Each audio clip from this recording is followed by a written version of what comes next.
भारत के विदेश मंत्री डॉक्टर एस जयशंकर ने अपने यूरोप यात्रा पे यूरोपीय पत्रिका पॉलिटिको को इंटरव्यू देते हुए कहा है कि अब भारत वो भारत नहीं है जो फालतू में बर्दाश्त करता रहेगा किसी भी प्रकार के आतंकी अटैक्स को। अगर आतंक की इतनी सी भी घटना होती है किसी भी धरती से, तो उस धरती के बीच घुसेंगे, फिर चाहे वो पाकिस्तान हो, फिर चाहे वो जो भी हो। आतंक को भारत अब बर्दाश्त नहीं करेगा। We are not going to live with it. उन्होंने बताया कि 10 मई 2025 को यह संघर्ष केवल इसलिए रुका क्योंकि भारत ने पाकिस्तान के 8 मुख्य हवाई ठिकानों को ध्वस्त कर दिया था और उनको निष्क्रिय कर दिया था।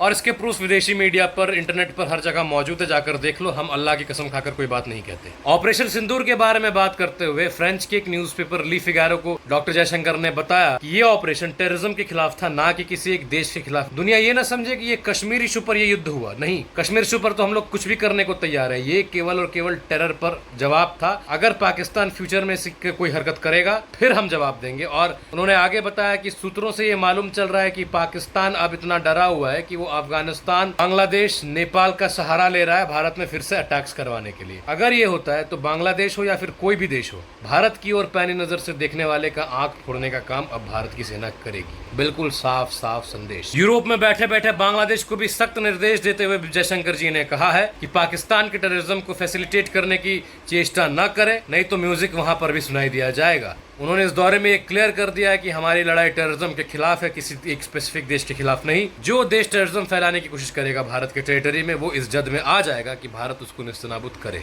दोस्तों, मैं आपको बता दूं कि ऑपरेशन सिंदूर ने पूरे विश्व में भारत का ऐसा डंका बजाया है कि अब ग्रीस भारत से ऑपरेशन सिंदूर के कॉम्बैट डेटा की मांग कर रहा है। ग्रीस ठहरा तुर्की का पड़ोसी, और जिस प्रकार रफाल हमारे पास है, ग्रीस के पास भी 2 स्क्वाड्रन रफाल के है। तुर्की जो भारत पाकिस्तान के युद्ध में ड्रोन सप्लाई करके अपने आप को पाकिस्तान का बाप बनाने की कोशिश कर रहा था, तो तुर्की को यह दिखाना पड़ रहा है कि हो सकता है कि तुम पाकिस्तान के नाजायज बाप हो, लेकिन असली वाले हम हैं और तुम्हारे भी हम ही हैं। और ये बात आगे के चंद पंक्तियों से आप समझ जाएंगे। आपने देखा कि ऑपरेशन सिंदूर होने के बाद पूरे विश्व ने किस प्रकार से भारत के डिफेंस सिस्टम, भारत के ब्रह्मोस, भारत के आकाश तीर और रशिया से प्राप्त भारत के S-400 में इंटरेस्ट दिखाया है। ये क्यों हुआ है दोस्तों? आखिर दोस्तों, भले पाकिस्तान तुच्छ से एक मलच है, लेकिन पाकिस्तान की आर्मी को एक रिकॉग्नाइज्ड आर्मी कह सकते हैं हम। एक देश है तो उसकी आर्मी है।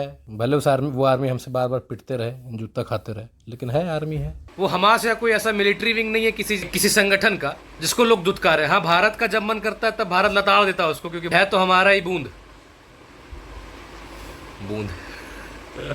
और खुद को न्यूक्लियर पावर कर होने का वो दम भी भरता है। तो पूरा विश्व इस बात से हैरान है कि एक न्यूक्लियर पावर के घर में घुसकर कैसे तड़ातड़ तबाही मचा सकता है भारत। और जब इन प्रूफ्स को विदेशी मीडिया हाईलाइट करवाती है, तब विदेशी मीडिया और विदेशी देश खुद सोचते हैं कि भाई ऐसा क्या है भारत के पास कि पाकिस्तान की न्यूक्लियर पावर से भी नहीं डर रहा भारत। दोस्तों, आश्चर्यचकित होने का कारण ही है क्योंकि इजराइल का जो आयरन डोम सिस्टम जो इतना एक्सेजरेटेड है, जिसको शील्ड माना जाता है, लेकिन जब ईरान ने इजराइल पर मिसाइल्स बरसाए और आयरन डोम ने सक्सेसफुली इंटरसेप्ट भी किया, आयरन डोम के साथ साथ कुछ फ्रेंच टेक्नोलॉजीज और कुछ इजराइल के डिफेंस सिस्टम जो उसने दूसरे देशों से खरीद रखा है, उनका भी काम लिया गया। फिर भी ईरान के 2-4 मिसाइल्स हिट कर ही गए थे इजराइल की टेरिटरी में। लेकिन पूरा विश्व ये सोच के हैरान है कि भारत के पास ऐसा कौन सा सिस्टम है भाई कि पाकिस्तान का not even a single drone can hit the Indian territory.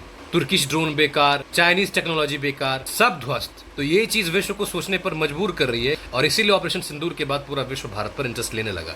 दोस्तों, अभी पीएम मोदी कनाडा के दौरे पर जाने वाले G7 समिट के लिए। कनाडा के खालिस्तानी आतंकियों के ग्रुप्स में तो हड़कंप का माहौल है ही। भारत के जो लोग ये प्रोपेगेंडा फैला रहे थे कि G7 में पहली बार भारत को आमंत्रित नहीं किया गया, तो कनाडा के प्राइम मिनिस्टर ने न केवल पीएम मोदी को फोन करके इन्वाइट किया, बल्कि अपने मीडिया में दहाड़ते हुए कह दिया कि भारत हमारे लिए बहुत जरूरी है, Modi can not be ignored. तो पीएम मोदी इनके एजेंडा को ध्वस्त करने के लिए तो कनाडा जा ही रहे, लेकिन वो सोच रहे हैं कि अगर अब मैं कनाडा जा ही रहा हूँ तो क्यों ना थोड़ा सा मैं तुर्की को भी सहला दूं।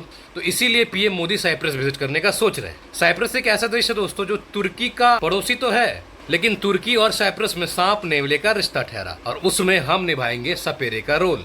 दोस्तों, दरअसल साइप्रस यूरोपियन यूनियन का एक मेंबर है और अगले साल यूरोपियन यूनियन का प्रेसिडेंट भी बनने वाला है। इसीलिए साइप्रस से दोस्ती हमारे लिए तो बहुत महत्वपूर्ण होने वाला है। और साइप्रस वैसे तो देशों में दोस्तों जो तुर्की से इतना परेशान है, साइप्रस का जो नॉर्दर्न एरिया है, इसको तुर्की ने इन्वेड करके रखा है 1974 से। इस जगह पर जो नॉर्दर्न एरिया है साइप्रस का, वहाँ की पॉपुलेशन इस्लामिक थी, तो वो उन लोगों ने भी, जैसे हमारा पाक ऑक्युपाइड कश्मीर है ना, लगभग समझ सकते हो कि साइप्रस का नॉर्दर्न जो रीजन है उसके साथ तुर्की का लगभग वही संबंध है। साइप्रस उन देशों में है दोस्तों जिन देशों ने पहलगाम अटैक्स को सबसे पहले कंडेम किया था।